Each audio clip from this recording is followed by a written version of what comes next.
Good morning, students. Today we are going to continue with our chapter of dissolution of partnership firm. आज का topic बहुत important है. आज का हमारा टॉपिक है रियलाइजेशन एक्सपेंसेस. इसको स्टार्ट करने से पहले हमें दो वर्ड्स का मीनिंग जो है वो अच्छे से क्लियर होना चाहिए. पहला वर्ड है बियर, सेकंड वर्ड है पे. जैसे अब एक एग्जांपल लेते हैं. आप और आपका एक फ्रेंड है. आपको एक रजिस्टर लेना है, बट आपके पास पैसे नहीं है, लेकिन आपके फ्रेंड के पास पैसे हैं. तो आप अपने फ्रेंड को ये बोलते हो कि अभी तू दे दे, बाद में मैं तेरे को पैसे दे दूंगा. ठीक है. अब बियर, इसका बर्डन किसने उठाया और पे किसने किया? अब पे तो आपका फ्रेंड कर रहा है. पे कौन कर रहा है? फ्रेंड पे कर रहा है. लेकिन इसका बर्डन बाद में तो आपको ही उठाना है. एक्चुअल में अपने फ्रेंड को तो आपको ही पे करना पड़ेगा ना. तो यहाँ पर बियर कौन कर रहा है? यू. हम खुद बियर कर रहे हैं. एक एग्जाम्पल और ले सकते हैं. जैसे फीस का एग्जाम्पल लेते हैं हम. आप स्कूल में पढ़ते हो, आपकी फीस का बोझ कौन उठा रहा है? आपके पापा. ठीक है. पैसे आप पापा से लाए और कहाँ पर दे दिए? स्कूल में आपने दे दिए. पे तो आपने किए, लेकिन इसका बोझ किसने उठाया? वो आपके फादर ने उठाया. ठीक है. बियर मीन्स जो बर्डन उठाता है. पे कौन पे कर रहा है? तो वो चीज.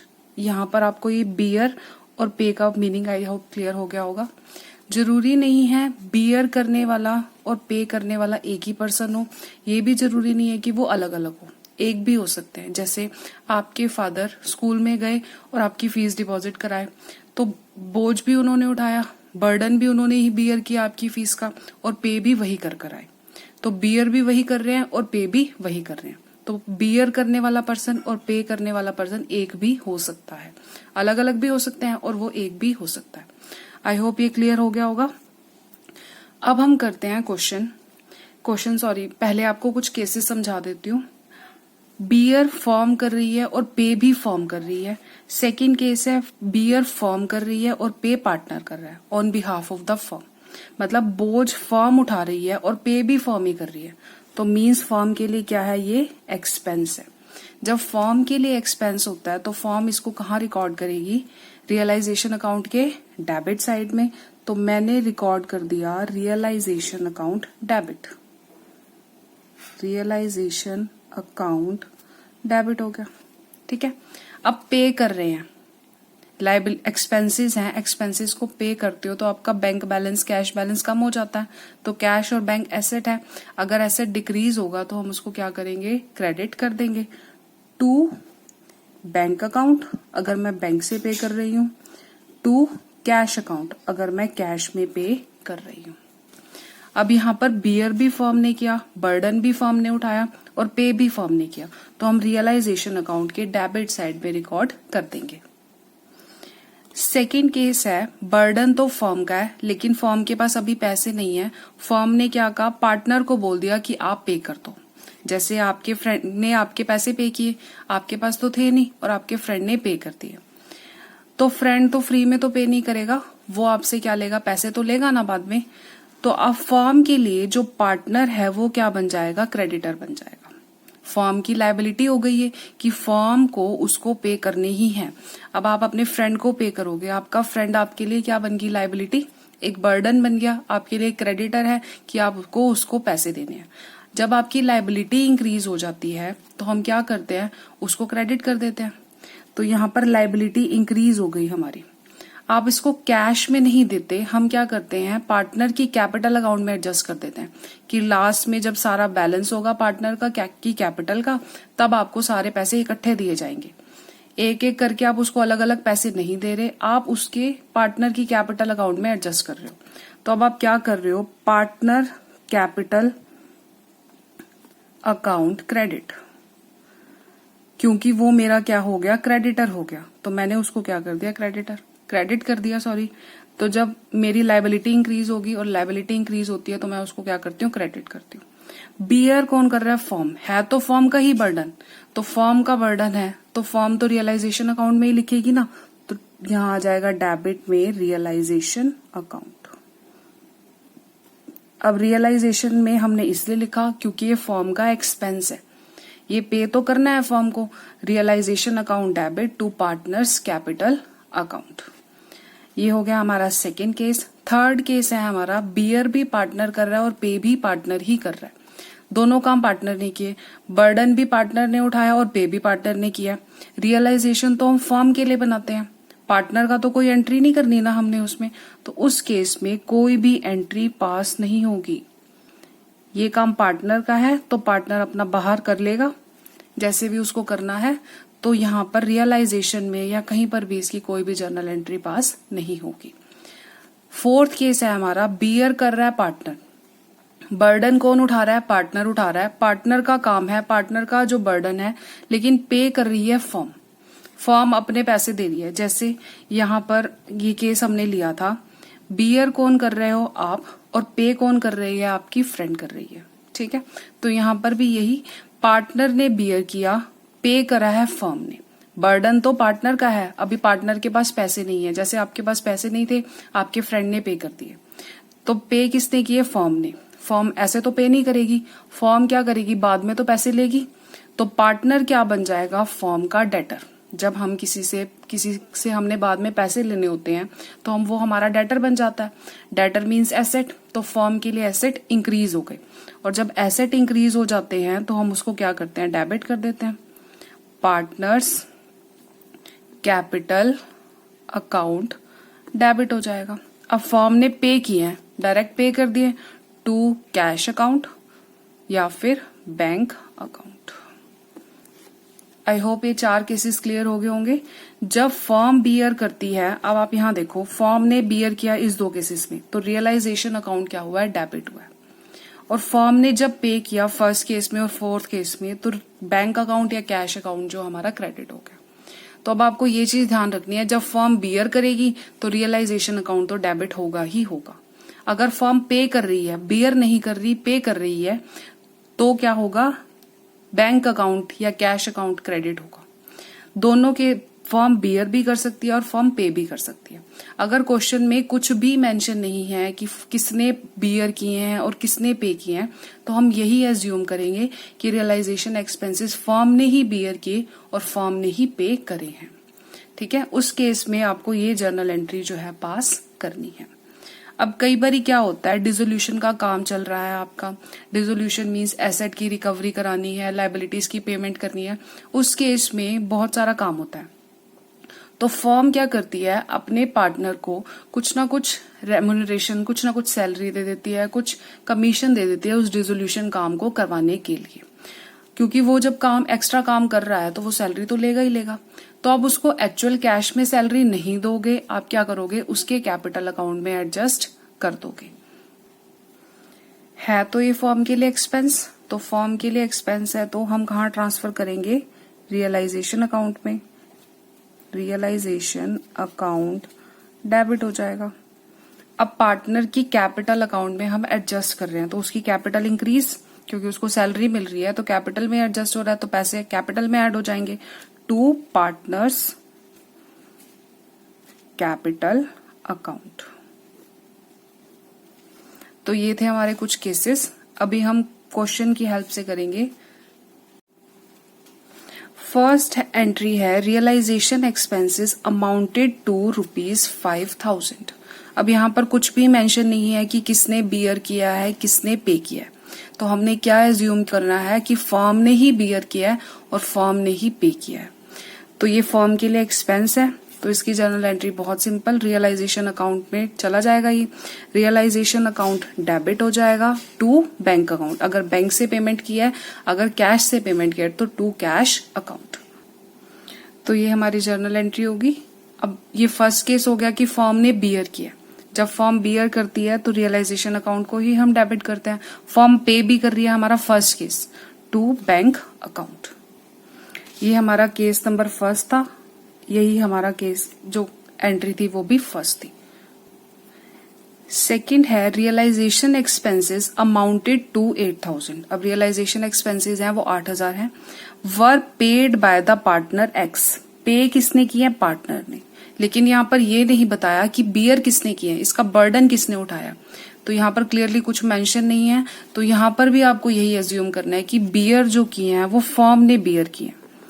बियर किसने किए हैं? फर्म ने। अब फर्म बियर कर रही है और पे कौन कर रहा है? पार्टनर पे कर रहा है। तो ये हमारा केस कौन सा हुआ?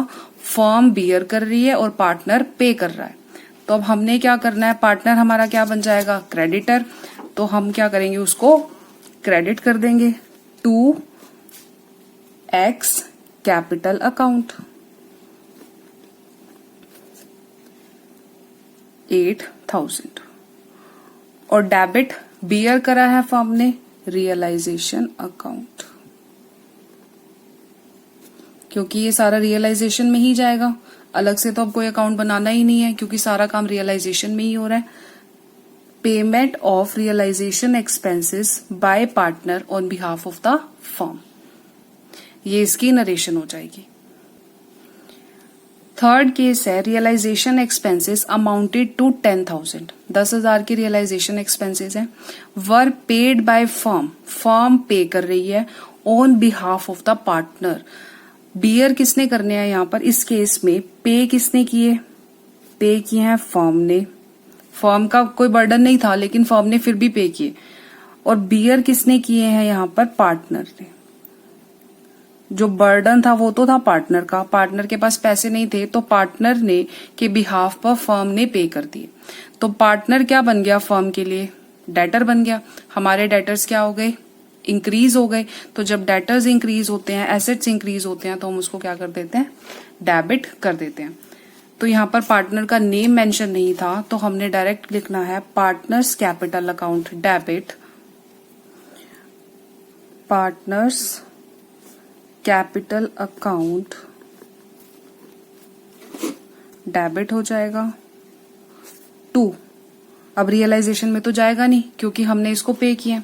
रियलाइजेशन जो है वो हमारे एसेट्स को डिस्पोज ऑफ करने के लिए, लायबिलिटीज की पेमेंट करने के लिए बनाया जाता है, लेकिन ये तो हम एक्चुअल में पे कर रहे हैं टू बैंक अकाउंट। ये क्या किया हमने? फर्म ने रियलाइजेशन एक्सपेंसेस पे किए हैं on behalf of the partner.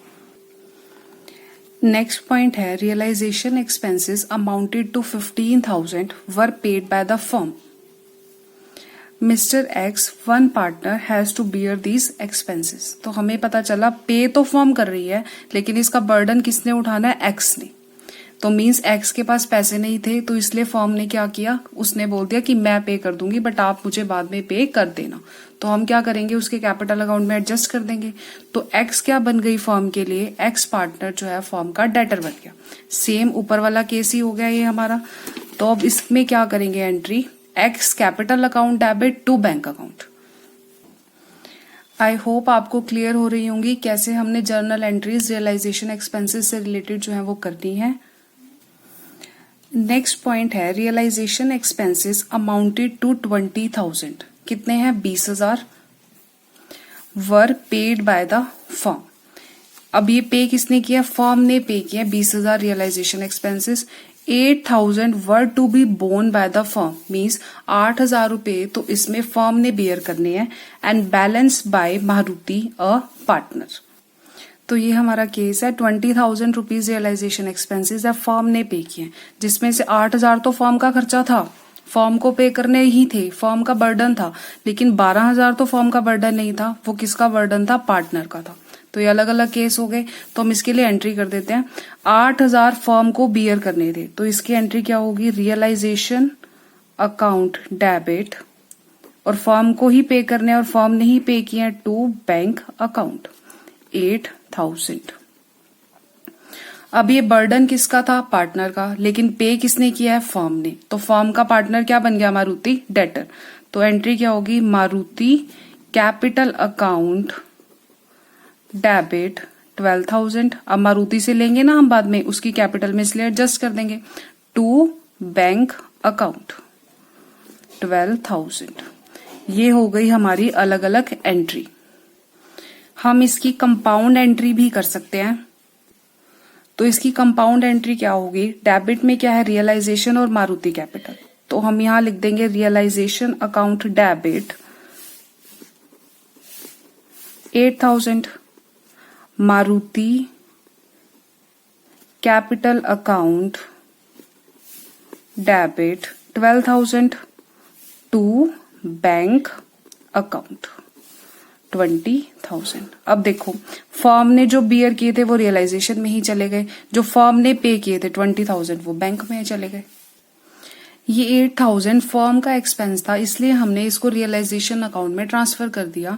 ये हमारा डेटर बन गया, एसेट इंक्रीज तो हमने उसको डेबिट कर दिया। बैंक से हमारी फर्म के चले गए, इतने पैसे बैंक से कम हो गए, क्योंकि मैंने पे किया तो मेरे पास पैसे कम हो गए। तो मेरे बैंक में से अगर मैं पे करूंगी तो बैंक बैलेंस कम, बैंक भी मेरा एसेट है, अगर एसेट डिक्रीज हो जाता है तो हम उसको क्रेडिट कर देते हैं to bank account. Last point है हमारा आज का, डिसोल्यूशन एक्सपेंसेस हैं 20,000, 8,000 to be borne by the firm, मतलब 8,000 का बर्डन किसने बियर करना है, फर्म ने बियर करना है। एंड बैलेंस बाय मारुति, मतलब 12,000 का बैलेंस किसने बियर करना है, मारुति ने।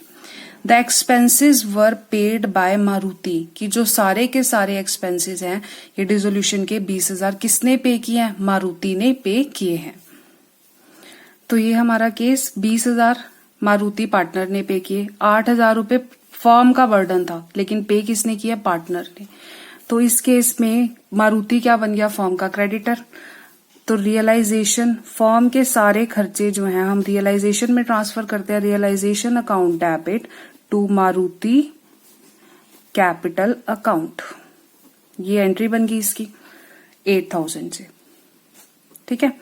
अब सेकंड केस क्या कह रहा है कि 12,000 पार्टनर ने ही बियर किए हैं, पार्टनर ने ही इसका बर्डन उठाना था और पे भी पार्टनर ने किया है। तो इस केस में हम कोई भी एंट्री पास नहीं करेंगे, क्योंकि ये हम कर चुके हैं कि ये पार्टनर का खर्चा है, पार्टनर अपने आप अपने हिसाब से कर लेगा, बाहर से बाहर करे, जैसे मर्जी करे। ये बियर पार्टनर नहीं करने और पे भी पार्टनर नहीं करने हैं, तो फर्म से इसका कोई भी रिलेशन नहीं है। तो सिर्फ हमने जो फर्म का होगा वही हमने एंट्री पास करनी है। आई होप आपको ये क्लियर हो गया होगा कुछ ट्रीटमेंट रियलाइजेशन एक्सपेंसेस से रिलेटेड। Thank you.